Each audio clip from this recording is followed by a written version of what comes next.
déclic, moi, c'était vraiment mes collègues de boulot. À l'époque, je travaillais dans une entreprise qui faisait du développement de machines à café en capsule. Et moi, quand j'étais sortie de l'école d'ingénieur, j'étais pas forcément énormément sensibilisée aux enjeux écologiques et sociaux. Et c'est vraiment les discussions avec mes collègues qui m'ont aidé à m'ouvrir sur ça. On avait un vrai décalage entre des discussions qu'on pouvait avoir à midi ou autour de la machine à café et finalement, bah voilà, 14 ans, on retournait derrière nos PC et on contribuait à un projet auquel on croyait pas vraiment. Et en fait, moi, j'avais vraiment du mal à accepter de me dire que comment ça se fait que des personnes aussi motivées, aussi engagées sur d'autres dimensions de leur vie s'éteignent vraiment en étant au boulot. Et donc ça a été vraiment un point pour moi où je me suis dit, moi c'est hors de question que je me retrouve un petit peu coincée comme ils ont pu faire, coincée dans cette cage dorée comme je dis souvent. Ça a été aussi un peu la genèse de la création de la clavette et de mes différents engagements finalement, c'était de se dire, en tant qu'ingénieur, comment est-ce qu'on peut utiliser nos compétences pour faire des projets plus responsables que je suis allée chercher avec la clavette. Ça a continué avec la création d'Institut Transition où on est toujours dans cette même philosophie de se dire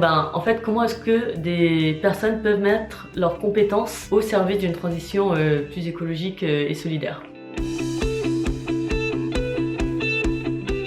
Ça a demandé de lâcher prise sur pas mal de choses. Quand je dis lâcher prise, c'est surtout lâcher prise sur le fait de savoir où on va aller. C'est-à-dire que je savais ce que je ne voulais plus, cette situation dans laquelle j'étais, d'être ingénieur dans une boîte de prestat sur des produits auxquels je croyais pas trop. Je savais que je voulais quitter ça, mais je savais pas forcément vers quoi je voulais aller. J'aurais pas pu le savoir, en fait, d'une certaine façon.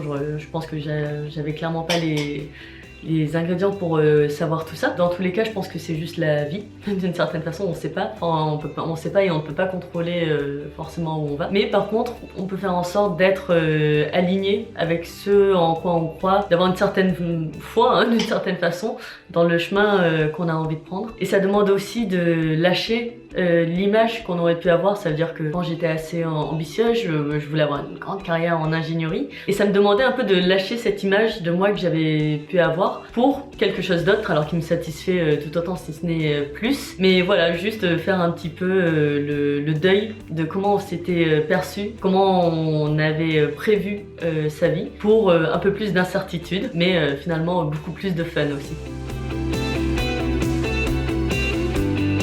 Je pense vraiment ce qui me remplit le plus de joie, c'est les rencontres. C'est-à-dire que j'ai l'impression d'être entourée tout le temps de personnes inspirantes, que ça soit les personnes avec qui je monte des projets, des personnes que je rencontre à des événements ou pour prendre un café, pour échanger ce qui nous anime, ou même les étudiants, les apprenants de l'Institut Transition, c'est des personnes à chaque fois qui ont soif d'engagement, qui ont soif d'apprentissage, de faire des choses. Ça, c'est vraiment ce qui énergise et je suis pleine de gratitude de me dire que ça m'a permis de rencontrer des personnes comme ça. Des personnes, vous avez l'impression de juste les voir dans des, je sais pas, dans des vidéos ou ou de lire dans des magazines. En fait non, elles existent, elles sont là dans toutes nos villes, un peu partout en France et dans le monde. Je trouve que je suis énormément chanceuse de me dire que je suis entourée de personnes comme ça qui m'inspirent au quotidien.